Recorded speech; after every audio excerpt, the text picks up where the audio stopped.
Support comes from Gemma, architects, planners, and designers seeking to bring joy to their clients and communities. Details at gemastl.com. This is St. Louis on the Air from St. Louis Public Radio. I'm Elaine Cha. The May 16th tornado that tore through St. Louis caused at least $1 billion in property damage, according to initial estimates by the City Assessor's Office. More than 10,000 buildings in the tornado's path sustained damage. In the days that followed, affected city residents began seeing stickers affixed to their front doors. The stickers came in 3 colors: green, yellow, and red, each signifying the amount of damage to the structure. Red stickers cautioned danger, entry prohibited, violators subject to prosecution. Who gave authorization to put the stickers up? What do the colors mean? Community volunteer Deontay Watson-Gray says many residents are still looking for answers. Now these people don't know if they're going to be forced to move out, if their property value is going to change and their whole living situation. Now I got to relocate. So they just want effort and help.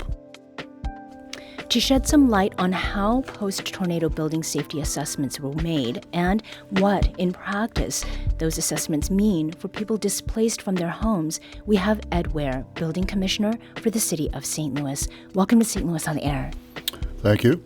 And also with us is Tim Jeffries, Building Inspection Manager for the City of St. Louis. He's also a coordinator for the SAVE Coalition, which is a volunteer group of engineers, architects, and building officials trained to quickly evaluate the structural condition of buildings affected by a disaster. Thank you both for joining us today. Thank you. Thank you. So, Tim, you were on the ground right after the tornado. What is it that you saw, and what was your initial reaction? Well, I did go out on Saturday morning after the tornado with Commissioner Ware, and pretty much right off the bat, there was a command center at Del Mar and Kings Highway. When we left out of the command center, it was pretty centrally located to what happened. We went down a street called Enright, and that was one of the main hits, I think, where it really dropped pretty hard. And I don't know, I guess I would say devastation, exactly what you think an EF3 would look like. That's what it looked like. There was trees everywhere, power lines snapped, houses cut in half on that particular block. So it was not good. It was a bad situation. I think me and Ed came to a pretty quick thought process of this is kind of beyond just our department's abilities to assess all these buildings. That's where SAVE comes into play. Yeah, and so seeing all of that, you have your positions. You are also citizens of St. Louis. Ed, what was the messaging that you gave to frontline assessors about the work that they were about to do? Well, as Tim said, we were out there on Saturday, the day after the event on Friday, and as we went through the area and we saw the devastation, we immediately reached out to the SAVE Coalition, what works out of SEMA, out of the state. Mm-hmm. We got them organized, and they were in town here, I think, by the 19th. We told them of the devastation that they were going to be confronted with. We tried to organize the correct number of teams here. Every team is a 2-person team on the assessment. We knew we had a huge task ahead of us. So SAVE essentially sent the largest deployment ever to the city of St. Louis, mm-hmm. and they've been extremely helpful up to this point. So the city's never went through anything like this. The last tornado went through the area was in 1959, so we're all trying to evaluate this and kind of think outside the box as we go through all of this rebuilding and all this recovery. Mm-hmm. Tim, can you tell us a little bit about SAVE? What is it? We did a very brief mm-hmm. description in the introduction, sure. But why does it exist, and what is it that you all were doing?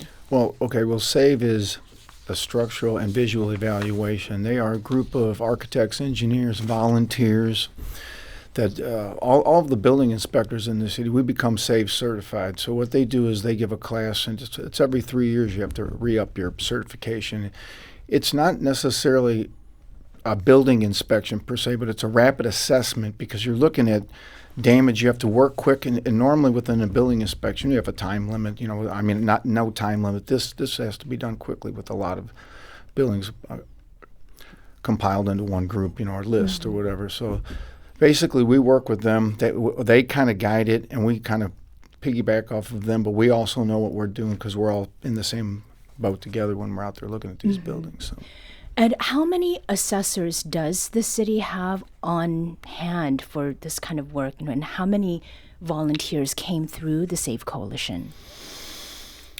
I believe, if my numbers were correct, about 80 volunteer inspectors and engineers came through to team up with the building division to go through the area.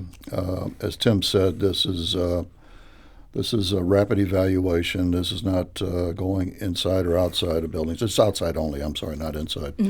So they were very helpful. They're a very well organized group, and they interacted with us very efficiently. So there's a great deal of work. I mean, the thousands and thousands of homes, buildings to evaluate. I'm glad for the clarification note about people not going inside. Now, as far as the going inside part goes, these questions about the stickers and the 3 different colors that they represent, what did they mean? So a yellow sticker, what got a yellow sticker? What is it that got a green sticker? Can you provide, Tim, a specific example for those? Normally, to keep it simple, the more damage, the severe damage would be an unsafe structure that would get a red placard. If you had some damage, but it was limited and you could have limited access to the building, it would be yellow. And if there was minor or no damage at all from the tornado itself, it would get a green placard. And this is also from the exterior. So what kinds of damage? I mean, we're talking about looking at what was happening with the roofs or the walls. I mean, the doors themselves or windows. yeah, so I'll answer part of that. So when Tim and I went out on the first assessment of everything, we saw a lot of structural damage. We saw partially collapsed buildings. We saw leaning buildings. We saw what we thought was chimneys ready to fall. So you're going to find different things like that. Down power lines were everywhere at that time. So things like that would move towards a severe structural damage type sticker. As Tim said, the yellow sticker is more of a moderate. It might be moderate damage to it. And green would be little or no structural hazards at all. And I will say in the very beginning, some of the stickers we used were past old stickers that we already had printed up through a earthquake practice drill from years ago. We felt the need to get out there right away, and we used those old stickers just to start the evaluation process. As we went on, these stickers were reevaluated and modified to fit the needs of a tornado because the original stickers talked about aftershock and everything else like that. We were geared towards a earthquake at that time with the original one, so it did cause some confusion, but we've moved quickly to correct all of that. Now, there seemed to be a contradiction between the language on the sticker and the language that describes the sticker online, and that included text on the red sticker specifically that said entry prohibited, violators subject to prosecution. Now, on the website, the city says that it will not penalize or charge individuals for entry. Can you clarify a little bit Absolutely. about that? That's the original stickers that I had spoke of that we went out there, and it was quickly modified. And the city is not enacting any legal condemnations or orders for people to leave at all. Yeah. That's not happening at all. Tim, when those stickers were being put up, were you having any interactions with residents who, were confused? What were some of the things that they asked? Or, Yeah, there was all kinds of information. As Ed said, there were a lot of people with the original ones. They were thinking it was an eviction or a condemnation, and it's neither. We're not evicting you from your home. You were victimized once. We don't want to do it again. And it was just, it's what you're doing is you're telling them it's an unsafe structure. If you're going to be in there, it's not safe to really be in there. But we don't have the power to tell them to not in an event like that. And so there was, most people just took it for what it was, and they didn't know who we were at first till we explained we're with the SAVE organization. Some of us had our building inspection shirts on, and so the city and the state working together trying to placard the buildings, because without the placards, they don't know how much damage or how bad the damage would be, and that's where, maybe FEMA kicks in with money and everything, and it's one whole process of things, and it had to start somewhere. And it was with the placards. So last week we had a conversation about bricks, and we had an architectural and cultural historian, Michael Allen, who's part of that conversation, and he had shared that he felt that the green, yellow, and red safety assessment tags didn't include enough information on them. It's just seems like very likely to create a lot of panic and fear and provide no useful information to people. If okay, you have the red sticker, but you can still go in the building. Until when? Until what?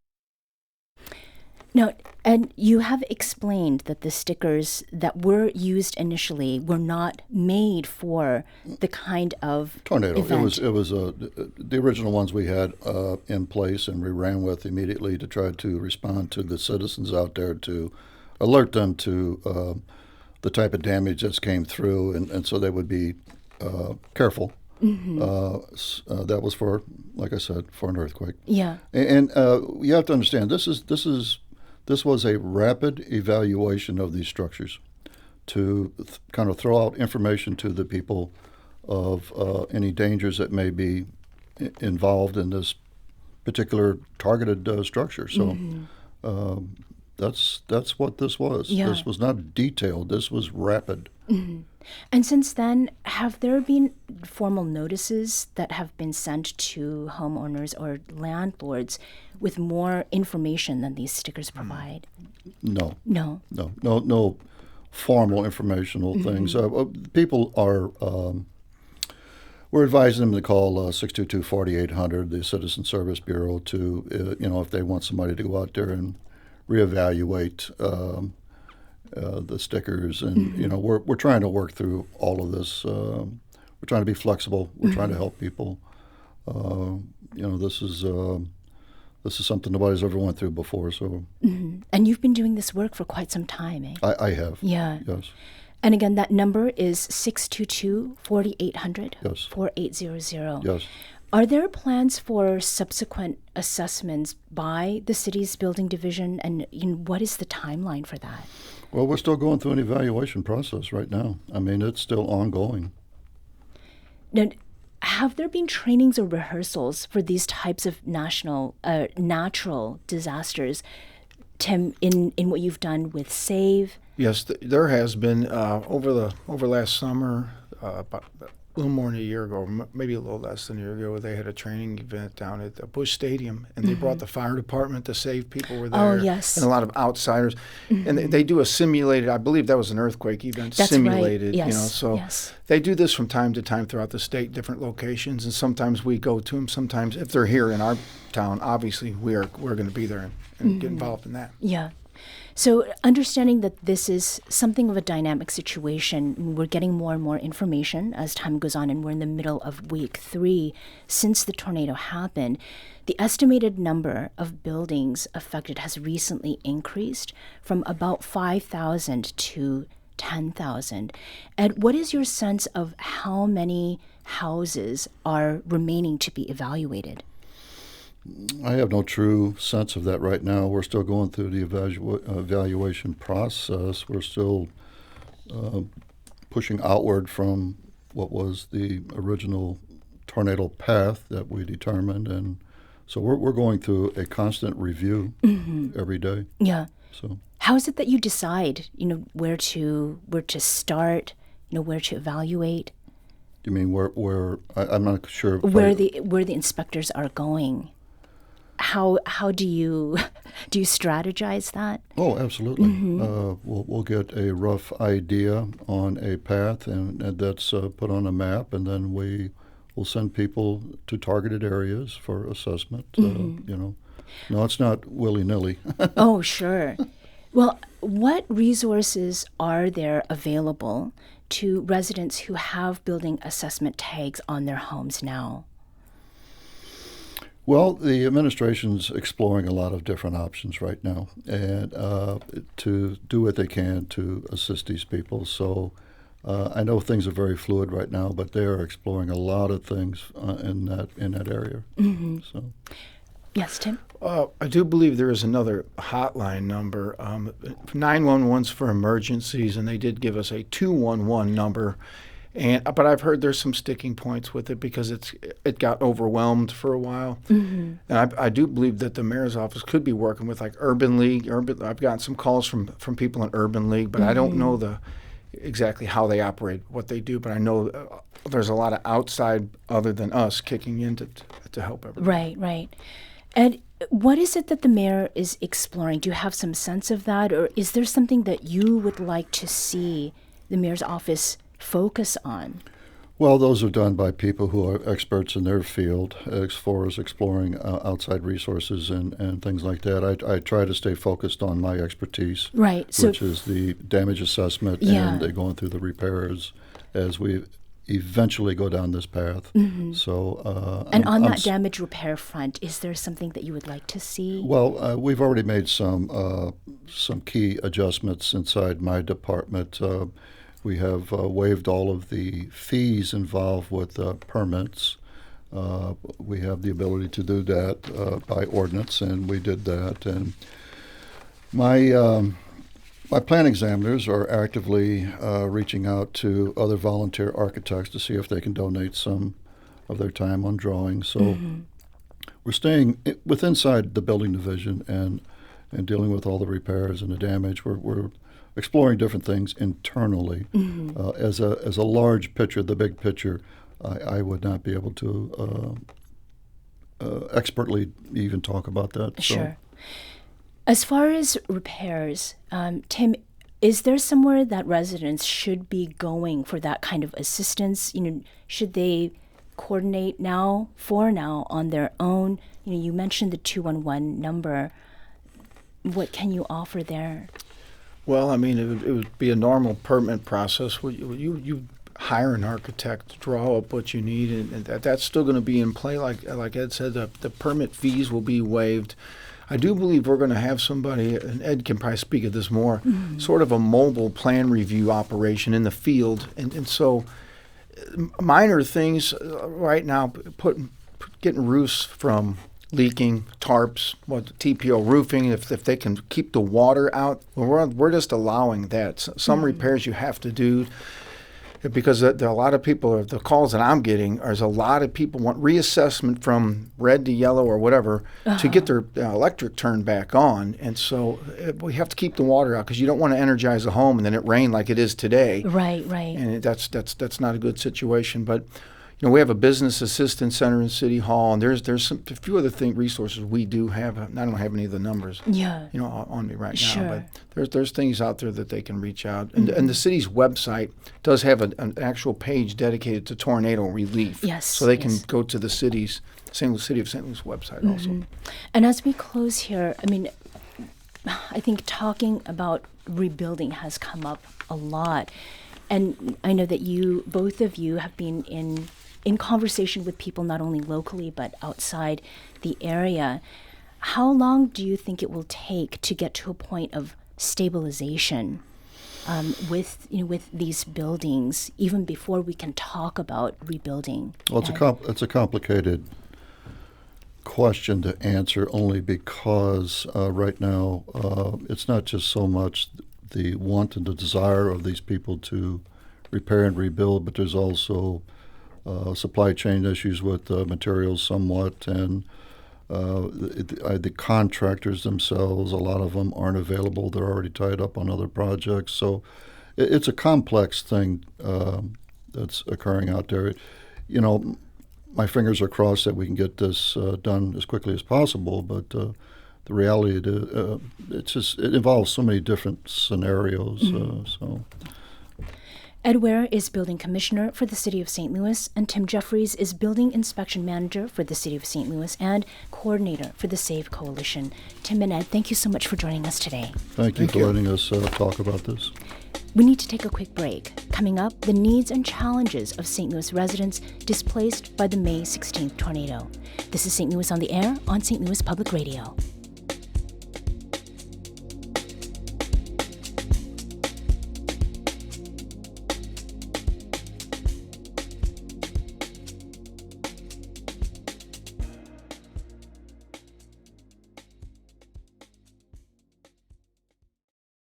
This is St. Louis Public Radio. Support comes from Perrick Corporation. With a commitment to serving the St. Louis community through local partnerships and charitable support, guided by Perrick's core values. More at perrick.com/culture. Welcome back. I'm Elaine Cha. St. Louisans whose homes were hit by the tornado nearly 3 weeks ago continue to face serious challenges around housing. Charles Buchanan is a legal empowerment and hotline organizer with Tenants Transforming Greater St. Louis.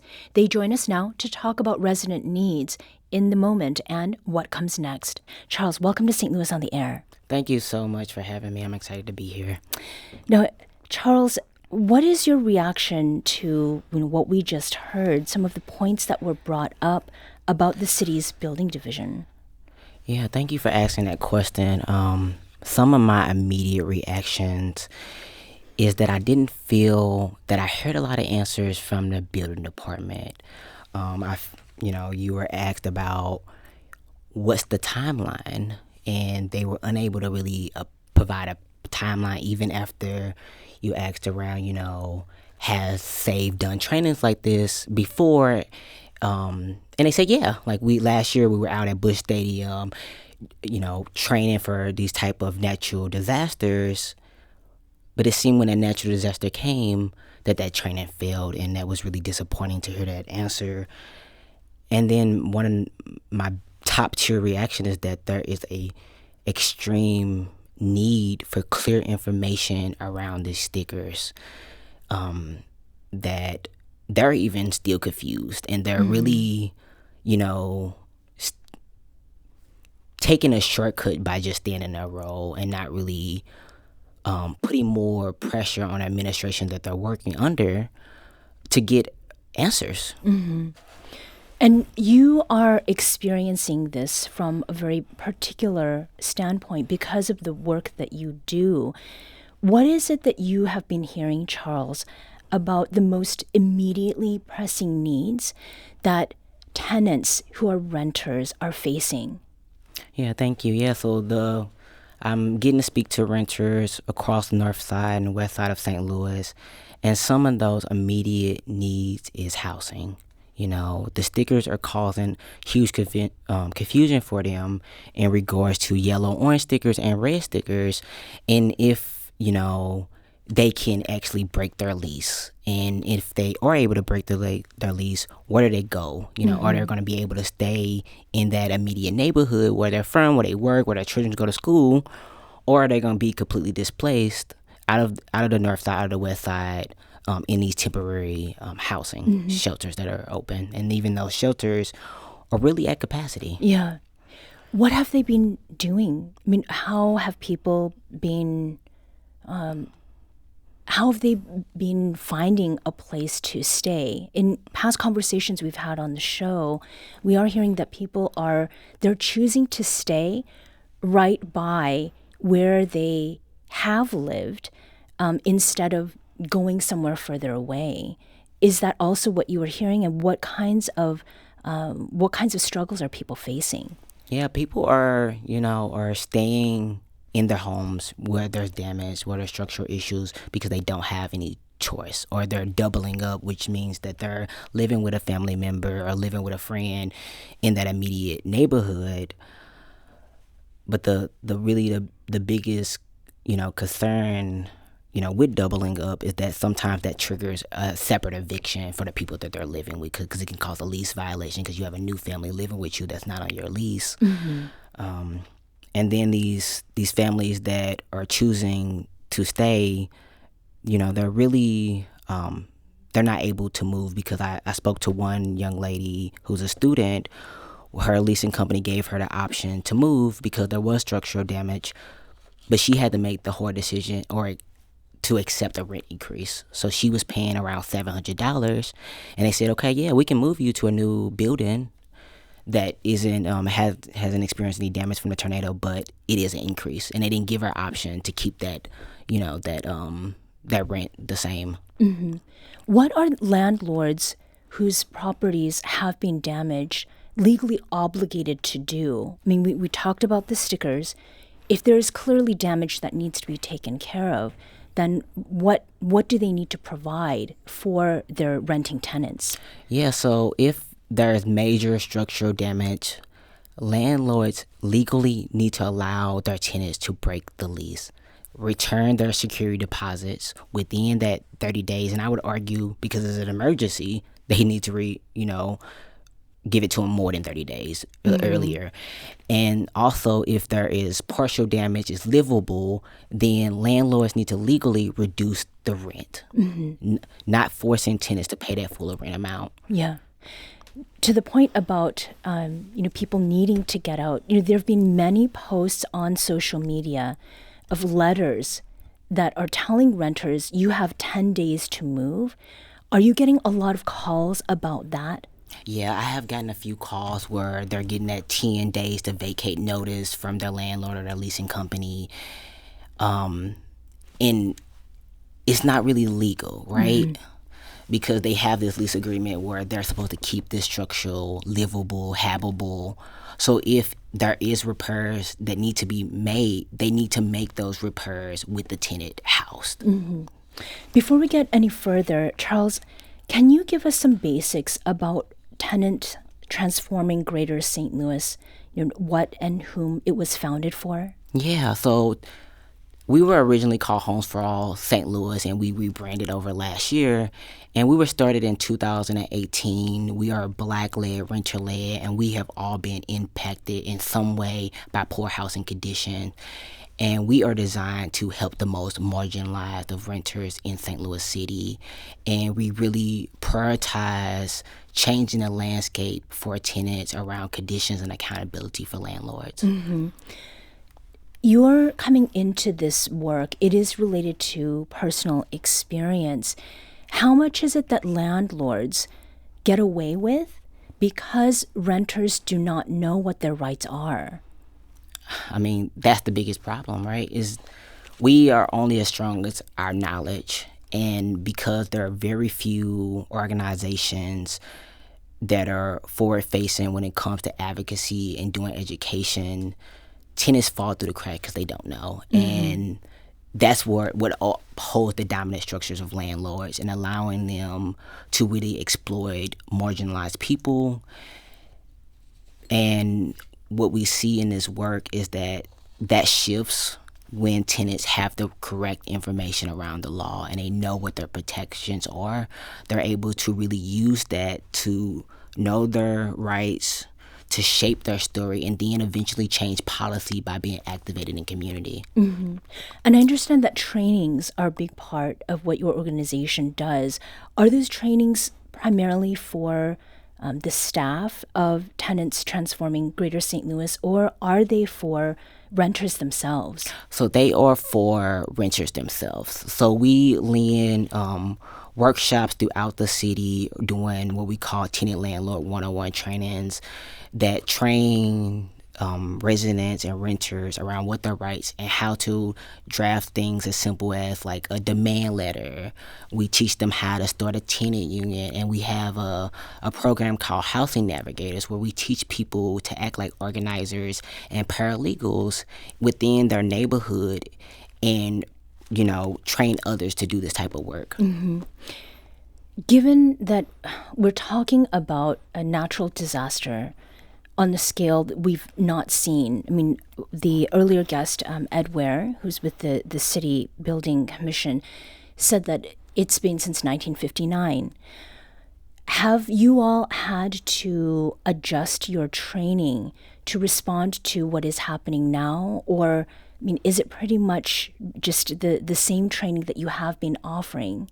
It's pretty much the same because unfortunately, the law remained the same, and it's one of the Missouri Revised Statutes. I think it's like 444, but it says an act of God, which is an act of nature, and that's just a law that we teach tenants to utilize. So we're leaning on that part of our training to educate them, saying, if this tornado damaged your apartment, the law says that you do not need to be in that lease, that lease is expired and you are legally allowed to end it. Mm-hmm. Is that law sufficient? It's not. And how can it be improved? That's a great question. We need to get really clear and micro about the conditions that tenants experience. So in that law, they can expand on it by saying, okay, that security deposit that's typically says 30 days, that's when you get it. How about you get that within 7 days, right? So I think that's one opportunity to really expand on that particular statute. Yeah. And I think you have answered a bit of this question, but I want to ask it more directly. The now problem, this housing crisis that stems from tornado damage, I mean, to what extent is it really a new problem? I mean, what is it important to understand about the landscape of affordable rental housing pre-tornado? Yeah, so we did a report called Homeless Health with the building department, actually, and St. Louis City Health Department in WashU, and we actually went through all of the code enforcement for St. Louis City, and we found tons of homes across the west side and north side that had code violations from disinvestment, from not only corporate landlords, but smaller homeowners who, because they were low income, were not able to really invest in their property. And so when we went out on the 16th after the tornado that evening and even over the weekend, we seen those were the homes that fell. And that really speaks about we need to invest deeply into the north side, whether that's releasing more ARPA funds for recovery or the RAM settlement. But I think that we have a duty to stabilize a community that has historically been disinvested because of structural racism. You talked about policy. You talked about laws. Those are very slow to change. What is it that can be done now? What is maybe some of the advice that you have for people who are listening, who want to somehow contribute to, to getting things further along in recovery, or for those who are facing some of the situations that you've described? Yeah, I think the most immediate thing that's within all of our control is our ability to collectively organize. And that's as simple as like, if you were able to negotiate with your own landlord to get out of your lease or to be relocated after damage from the tornado, go and share that story with your neighbor and your cousin and your family member so that they feel empowered to try that for themselves, as well as we can really apply more pressure on our current administration around what they post online. So that means them getting really clear when they're pulling those stickers and they're putting in, they saying on the sticker, hey, actually it's red, but you don't have to leave. Your building isn't condemned and you get to stay, being very clear on that language. Yeah. I heard them say earlier that the stickers originally used were for an earthquake. We should already have had prepared stickers, right, that spoke to any type of national disaster that's for this area, because we have a history of tornadoes. We have a history of these different disasters. So I think that right now we can create better literature. Yeah. In our last minute, what do you think, what is the biggest unanswered question that you wish you had the answer for, so that when you speak with people who are calling the hotline, you have something to offer? I think my biggest unanswered question is, where does the people go? Like, are they going to really be able to call St. Louis home still if they're displaced after this? Charles Buchanan is a legal empowerment and hotline organizer with Tenants Transforming Greater St. Louis. Charles, thank you so much for being here today. Thank you so much for having me.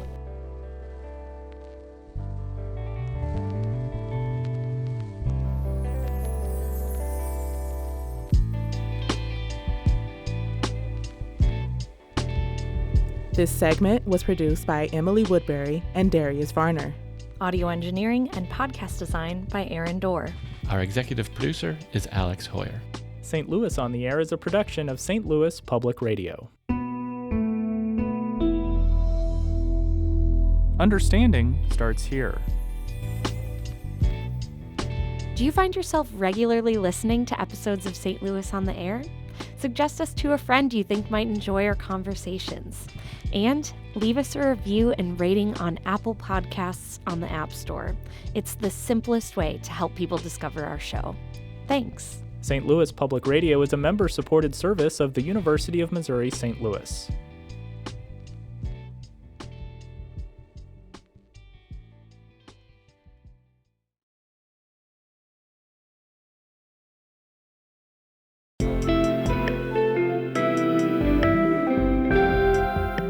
The Gateway brings you the day's news each weekday from around the St. Louis region and the state capitals in Jefferson City. Our schools are accredited.